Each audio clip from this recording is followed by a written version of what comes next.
my gosh, guys. For some reason, my phone just like stopped recording, just for no reason. And I already went through all of them. Why? So, you know, hey again.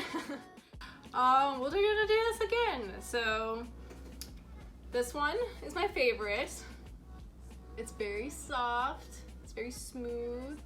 It has a yucky texture to it, which is that crimpy texture, but it's still really soft and really smooth.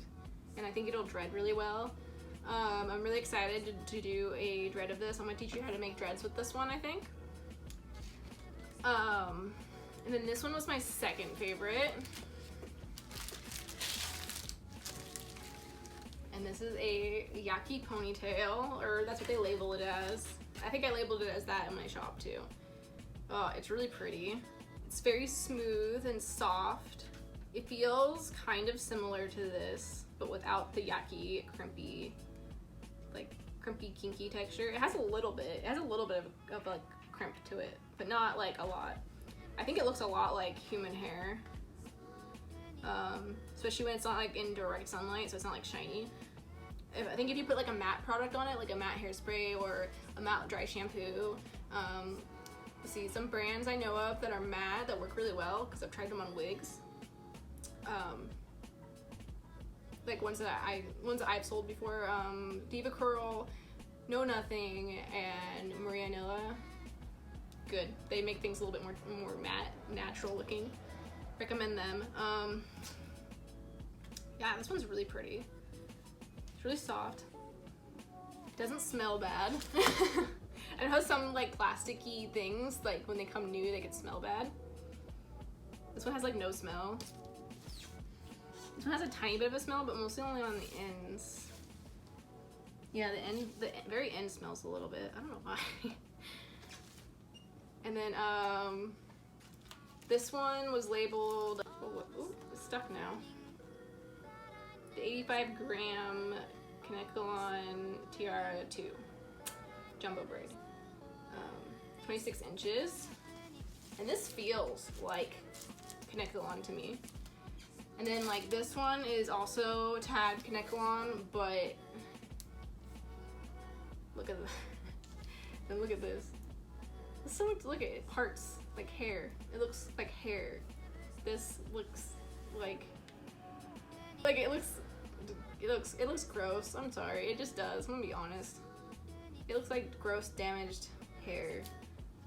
But if you're using it for braiding, it won't matter because you're probably not gonna have this just sticking out the bottom.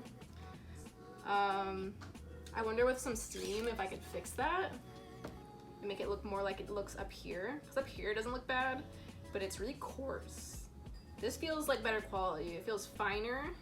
The hair feels finer. Like the size of the hair shaft feels finer than this. This feels very, very coarse and kind of thick, like doll hair or horse hair, like animal hair. Least favorite. It's not pleasant to touch for me personally, but I have like a weird texture thing. It probably would dread really well and it would be fine for braids. And I wonder what a steamer would do to it, so maybe we should test that at some point. This is pre-stretched, easy pre-stretched braid, 26 inches and 1B, so blacker than natural black. 90 grams, and its labeled material is Afrella. Or I don't know how to actually say that correctly, but it's spelled like Afrella. Like AF, like ELLE or something like that. Which I believe is Kanekalon brand. And from my experience, a lot of pre-stretched hair looks and feels like this. Like kind of like kind of spongy, yeah, spongy. It is soft, it's not smooth, it has texture to it, it has like a crimpy, yucky texture to it, but like a really fine yucky texture, like really tiny, but kind of spongy. I'm sure that makes braiding it really easy. It seems like it would. I haven't listed these yet on my shop. I need to do that, but I have like bright neon lime green. I have this one black one from the sample. I have a coppery brown, a regular brown, I think I have gray, I have red and blue. Yeah, I have a bunch of colors already pre-stocked, so I should probably put those up. But my really good friend, total sweetheart, she owns the business Afterglow Dreads, so she makes dreadlock extensions. I think she does wool too sometimes, but primarily what I think she specializes in synthetic. She can correct me if I'm wrong. Yeah, I sent her some of the red in this kind of fiber, and she really liked it for dread making. So, yeah. And I think that's it. I think that we got all of them. I'm really sorry that I did kind of a quick, crappy version of the first version. Like my camera, yeah. Darn you camera. Darn you camera. Darn you camera. Yeah, so let's get to showing you how I make synthetic dreadlocks. Hey guys, apologize if you can hear a bunch of noise in the background. There's just no winning on having a quiet moment here right now. Sounds like a lawnmower in the neighbor's yard.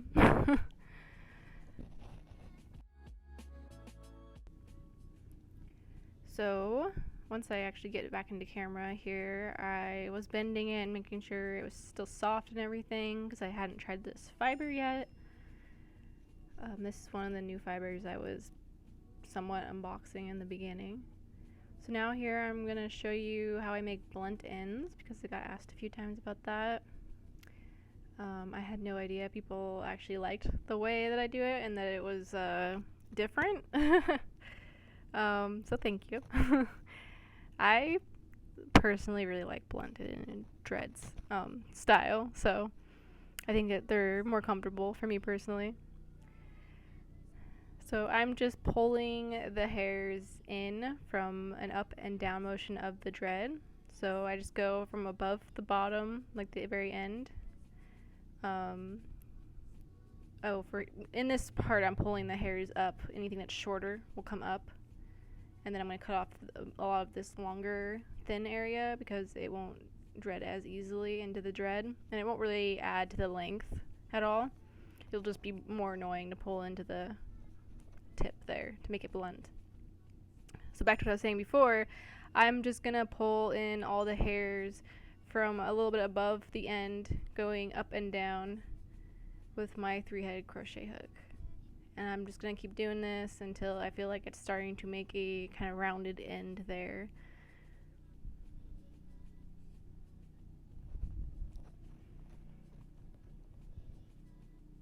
And you can do this with a 1-headed crochet hook too. It doesn't have to be a 3-headed. I just find 3-headed faster and easier to pull in more hairs at a time. So I'm showing you how it's starting to go in. And I'm basically just pulling the hair from the bottom all the way up into the side of the dread. So I'm just pulling it up inside the dread that's already made, the tip. And I'll just keep doing that until there isn't very many hairs sticking out. And then I might trim off some of the little wispies that aren't going in all the way. Or I might just take my 1-headed crochet hook and kind of edit the dread at the tip with more detail and control that way. I'll also roll the dread to shape it a little bit and then keep crocheting it.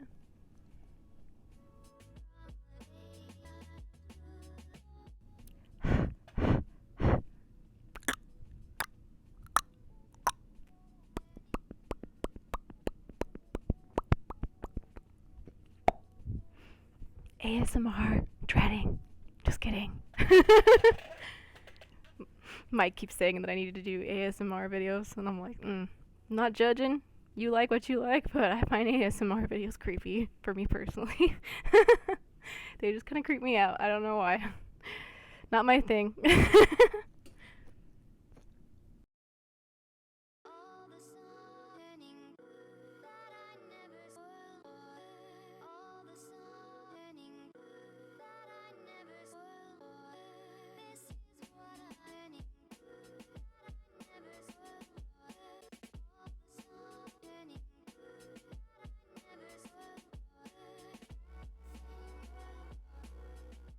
I'm just continuing to clean up the dread by pulling in all the tiny little wispy hairs that I can find left out.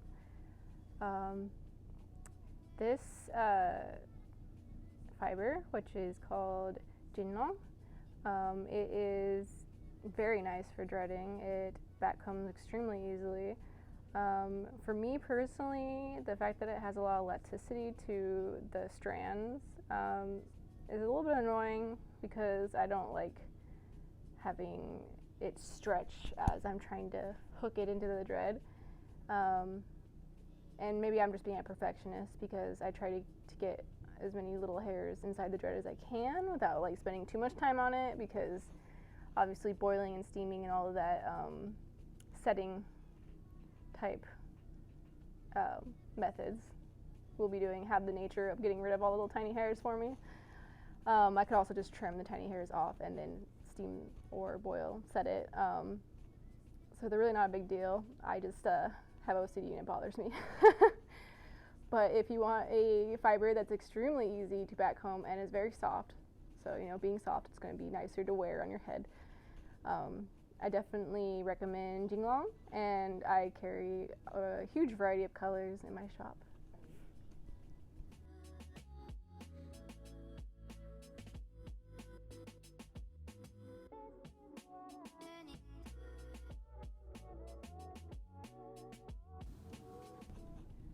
So here I'm just separating a little bit of hair. There's my child's foot. He is climbing into the cupboard because he's hiding, he said. So I'm separating a little bit of hair here from the jumbo braid to start a new dread. And I'm just showing you the size that or amount that I'm going to use. Close it, please.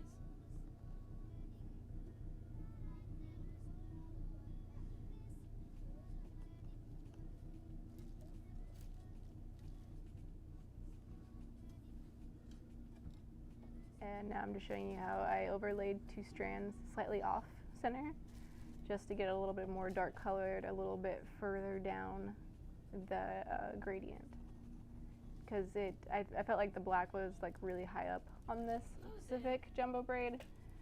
I wish there would have been a little bit more black a little bit lower on the gradient, so the gradient would be stretched out a bit more. I think if I had some black in this fiber, or a fiber that I would like to mix with it, which I don't right now, I just got out of stock and I'm ordering new stock 27th, but yeah, so if I would probably add like my own cut in half jumbo braid of just solid black, and I think that would add a lot to this specific gradient color style of jumbo braid, this specific braid.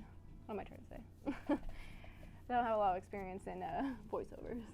So now I'm going to backcomb it, just to show you guys backcombing and stuff, and this particular piece is being very sleek.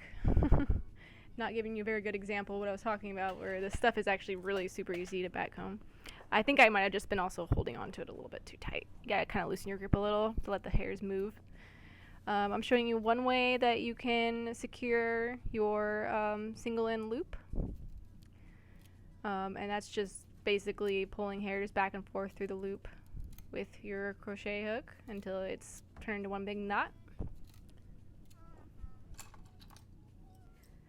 So I'm just going back and forth the crochet hook, and all the loose hairs that I'm pulling out I'm wrapping around the end. And now I'm going to take those loose hairs that I pulled in and out of the dread, and I'm going to wrap them into this latch hook and pull them through the middle inside of the loop in order to secure the loop being a loop, so that it doesn't kind of like get tangled and just become like a little tangled bundle in the end. It kind of like keeps it having a very clear loop hole shape with the hair being pulled through the 2 ends. Now I'm going to secure the loose hairs that I pulled out and use like basically like a slip knot, and I'm going to pull that hair through the knot and down, basically like a slip knot. Where's your brush? I don't know. No, I don't think a ghost got it. Can I get my phone? Okay. My son is obsessed with ghosts. The ghost literally gets everything.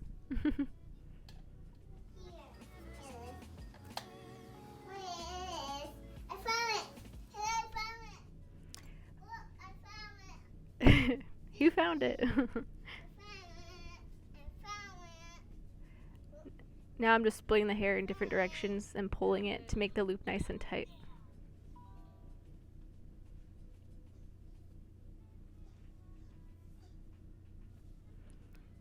It's kind of like the same method as the rip and twist, but I'm just doing it to make sure the knot and where the loop is closed off is nice and tight against the wood doll.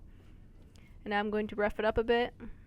Not like completely firmly backcomb it, just kind of rough it up, make the pretend plastic cuticles, if it even has cuticles, but just to make the outside of the strands kind of tangled and rough so that I can crochet them into a dread without really backcombing.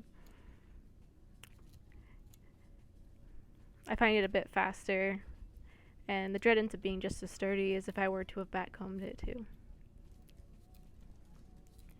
So now I'm just going in and out. I dread my synthetic dreadlocks the same way as I dread my human hair dreadlocks, which I have a video of already if you want to see that one too. And I'm just going to go in and out from top to bottom.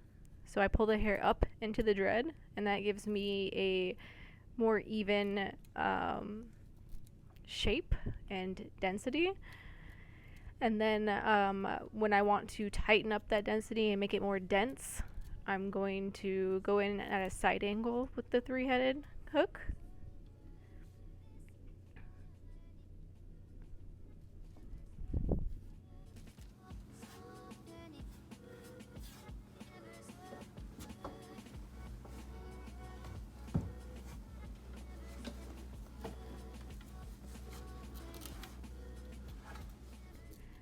I'm just going to keep going, and I'm going up and down from the top to bottom of the dread first.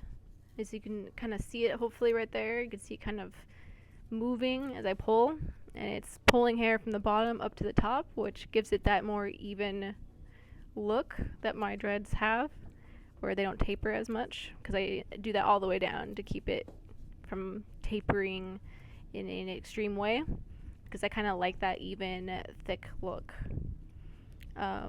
And doing the up and down, doing the crochet hook up and down ends up giving it more that natural knotted look rather than as much of a wrappy look. If you want more of a wrappy look, you can take the little loose hairs that are kind of fuzzing out from the sides and grab them and wrap them around one way and then the other way and every which way and pull them inward, and that will give you a more wrappy look. I prefer this look. I do a lot of natural dreads. I do them the most right now in my salon area of my shop. And so I really like this more natural texture of knotting style. And a lot of my clients tend to like it more too. I get asked a lot to not make it look wrappy. I guess it just kind of has more of that look to it that dreads might have if they were to tighten up on their own rather than be as wrappy, I would assume. That's kind of the input that I get from clients in person in my shop, that I personally work on physically their heads, like natural dreads. I literally talk like Mojo Jojo from Powerpuff Girls.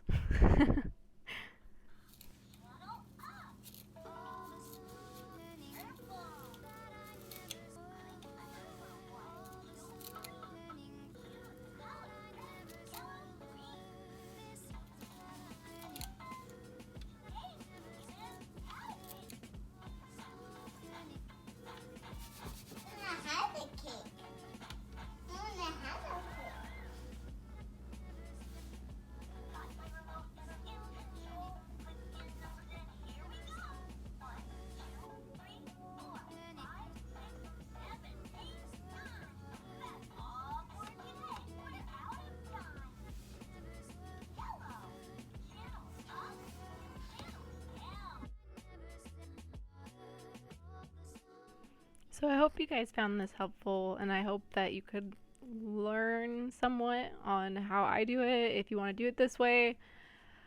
I'm not used to teaching people things. So hopefully I did kind of a good job explaining it, and hopefully you found it helpful and enjoyed this video. I hadn't previously planned to do a voiceover, so it took me a little bit longer to get this one done with and out there. Sorry about that. Thanks for being patient. But yeah, so this is how I make synthetic dread extensions for my clients. I pretty much just make the single-ended ones. I don't really think that double-ended are necessary for a nice and natural look. Double-ended is really just more for someone who wants that really like a lot of dreads look. And I've worn both personally, and I just seem to get more hair damage with the double-ended ones, which I guess makes sense because you got more weight on a small section of hair, which is not very good for your hair. I ain't hating though, not throwing any shade there. If you want to wear double-ended, go for it. They look pretty cool. They give you that really nice big mane look, which I'm in love with. I love big hair. But yeah, I prefer to do just single-ended in my shop because it's just more towards the motto of my shop, which is to do healthy hair, you know. And yeah, so I try to like advocate and advertise for options for hair that are more healthy, I guess, safer. And you know, with a good install, a single-ended dread can look just as voluminous and awesome. And you can always add extensions on top of extensions. So let's say you install singles, you can take some double ends and add them in there in a very temporary kind of way, like more temporary than the extensions themselves, like a way where you can take them in and out every day. And maybe I should do a video on that. Well, if you're feeling generous, leave me a leave me some input in the comments below. Yeah, thanks for stopping by. Thanks for watching. Stay safe, healthy, and happy in these times. I'm still stuck in quarantine. Hopefully I can open my shop up soon. And I would say a little bit of side note and exciting news. I have been in the search of finding a bigger commercial space with windows for my shop recently. And today I finally got a call back by a really nice guy that I think his space might be the one. We will see. I'll have more updates on that later. Thanks for watching, and enjoy the rest of the video. I'm just basically showing you the rest of this dread so that you can, you know, keep watching if you want to dread with me, or maybe you just wanted to see me do it some more and get a better idea. I don't know. Hopefully this is a good angle. Yeah, so thanks again. Hang in there. Stay positive. All the love. Bye-bye.